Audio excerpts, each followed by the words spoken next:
O Inter está nas oitavas de final da Libertadores da América. O time bateu o Strongest por 1-0 no Beira-Rio e enfrenta o Galo na próxima fase da competição. O Grêmio só pensa no Grenal e aguarda pelo departamento médico para a definição da equipe. E a LAF volta à quadra hoje diante do Atlântico pela Série Ouro de futsal. É agora no Papo de Boleiro.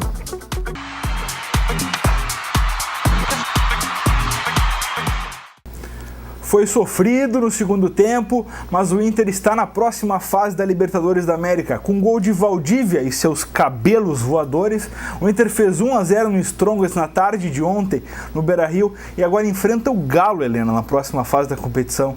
Jogaço, aço.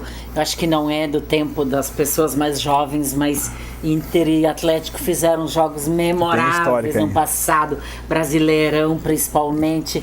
Nossa, Inter e Atlético Mineiro era sinal de grande jogo naquela grande época do Inter, né? Sim, década de 70 por ali. É fantástico, era um jogo assim, era um clássico de primeira grandeza do futebol brasileiro.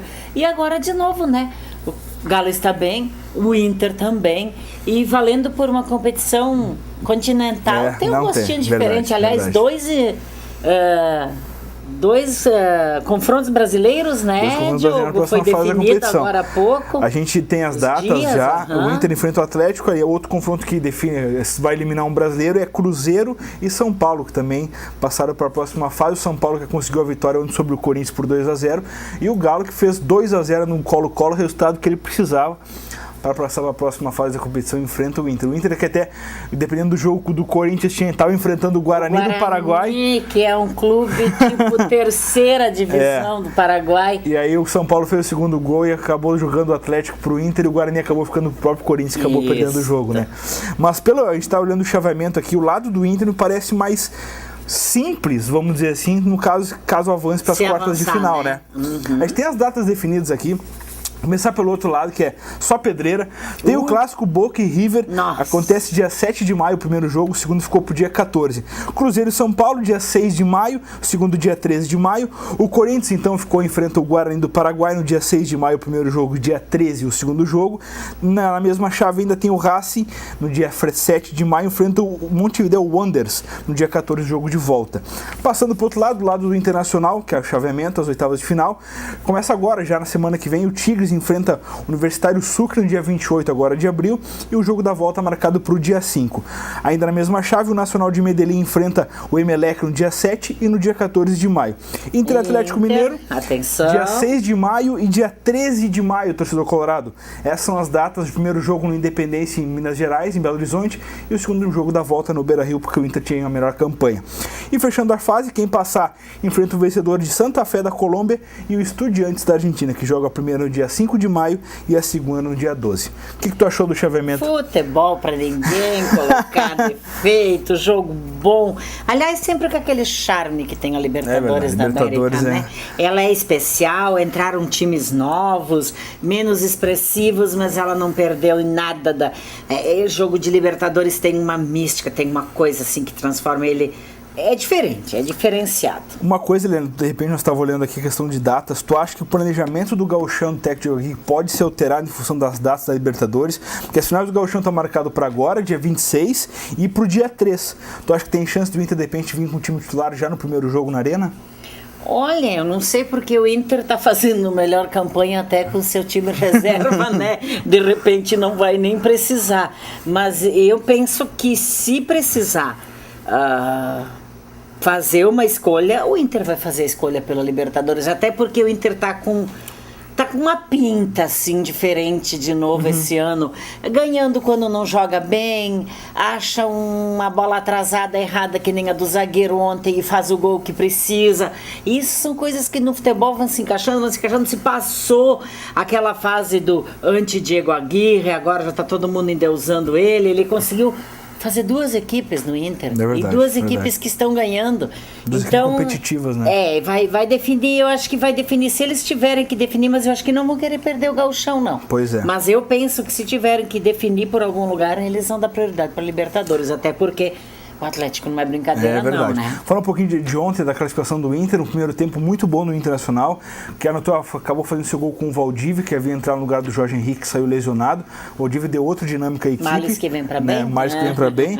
Eu sei que tu é fã do Valdívia no lugar do Jorge Henrique. Só fã.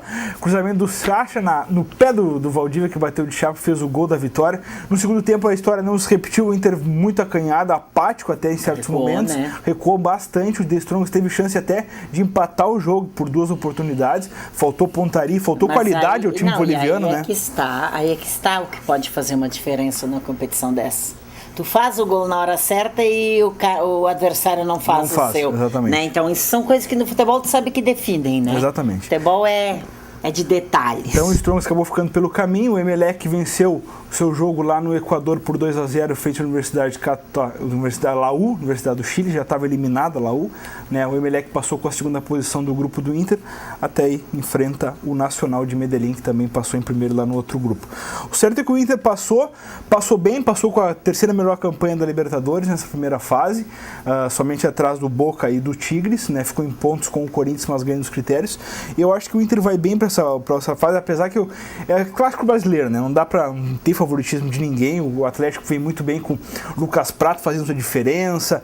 Tem o Rafael Carioca, aquele golaço ontem que deu o gol da classificação. Outro momento único do jogo, a bola estava saindo, bateu na bandeira de escanteio, voltou, o cara aproveitou, passou e ele acertou aquele chute mágico. Aquele é um chute mágico. Outra coisa, Diogo, que nós estávamos comentando agora já antes lá na redação, público para 5h30 da tarde. 41 mil pessoas no Beira-Rio. 5h30 da tarde, o povo pode ir para casa. Eu estava comentando com o Diogo que eu vi nas redes sociais que saiu carros de Canudos do Vale para ir ver o jogo em Porto Alegre, porque tu não precisa voltar às 3 da manhã. Se tu vai ver o jogo das 10 da noite, tu volta para trabalhar outro dia, né? Tu volta e já vai ter que trabalhar. Então, eu acho que eu tenho um movimento lá no centro do país que está querendo eliminar o jogo das 10 da noite. Nós vamos fazer campanha. E nós vamos para a rua fazer campanha, já que está em movimento aí, em moda, fazer movimento, nós vamos para a rua defender. Não precisa ser às 10 da noite. Não. 5h30 da tarde, 40 mil pessoas, isso é fantástico, isso é uma das coisas, além do belo jogo, além da classificação, eu acho que foi um dos pontos mais bonitos da partida. Foi o recorde de público do novo Beira-Rio, né? Imagina, nos próximos jogos agora, eu espero que eles não tenham uma recaída e não ponham às 10 da noite, porque exatamente. Aí o pessoal de Passo Fundo, como tu me disseste... Não, mas é às 10 da noite, os dois jogos. Já está definido pela Conmebol. Voltamos à campanha. 22 horas. Puxa, o Inter joga no mesmo dia do Corinthians e tem outro brasileiro que joga no mesmo dia aqui. E o clássico não vai poder ver os outros jogos. Vai ter que ver o Inter, lógico, porque a gente vai ver o Inter.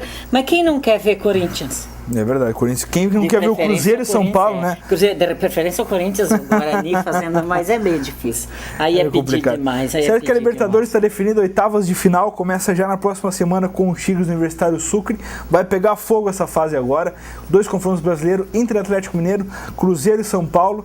Corinthians, os 5 brasileiros passaram. O Corinthians enfrenta o Guarani na próxima fase. Muito bom. Fazia tempos, né? O ano passado a gente teve aquela... Foi complicado, desastre, né? Exatamente. Foi um desastre, caiu todo mundo fora. A gente ficou fora já. Não tivemos brasileiros nas semifinais. Nas semifinais, já caímos fora nas quartas de final já não tinha mais brasileiro. Tomara que isso seja um indício de recuperação do nosso futebol, né? Exatamente. E aqui, assim, eu não vou palpitar porque eu já descobri que palpite não é comigo. Então não vou arriscar.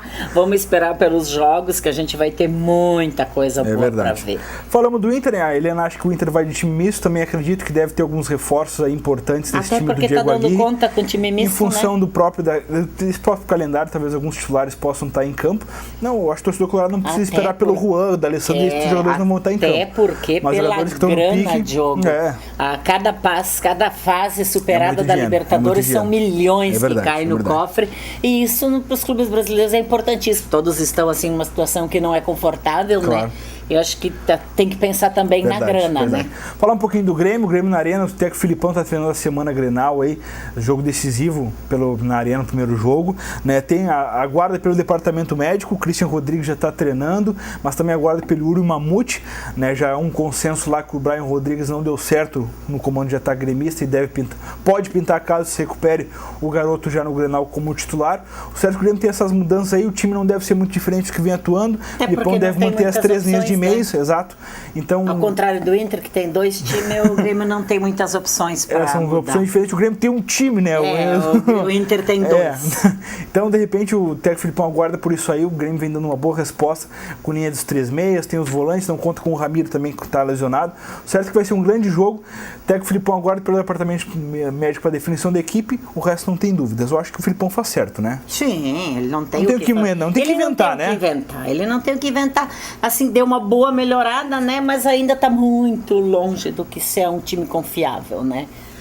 Mas já melhorou, já não é mais aquela terra arrasada que estava no início da temporada, né? Falar um pouquinho do Lajadense, que tu esteve lá ontem, de repente a gente está articulando a questão de... Seu Nilson volta, então?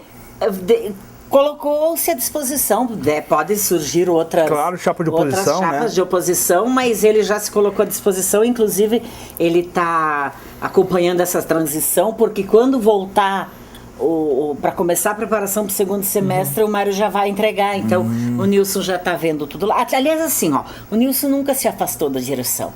O Nilson participou da restauração do clube, daquela volta desde 2008, e ele sempre ocupou vice-presidente, ele sempre ocupou envolvido, o cargo diretivo. Então ele está lá para ver quem fica, quem sai, o que precisa contratar. E ele acha assim que depois de tudo que o Lajadense fez, o Lajadense tem que pensar mais alto e pensar em Série C.